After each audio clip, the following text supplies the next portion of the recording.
Lumapit ang pamilya Gatos sa Manila Press Corps para idulong ang pagdukot sa 24 anyos nilang kaanak na si Raymond Gatos kagabi.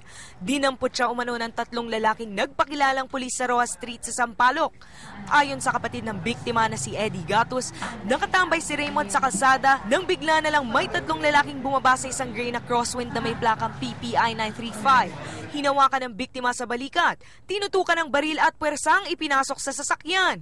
Kumaripas na po yung crosswind, then pinahiram ako ng motor ng kapitbahay namin para masundan nga yung crosswind na yun. Tapos nung pagdating ko sa may intersection ng kanto namin, wala na ho yung sasakyan.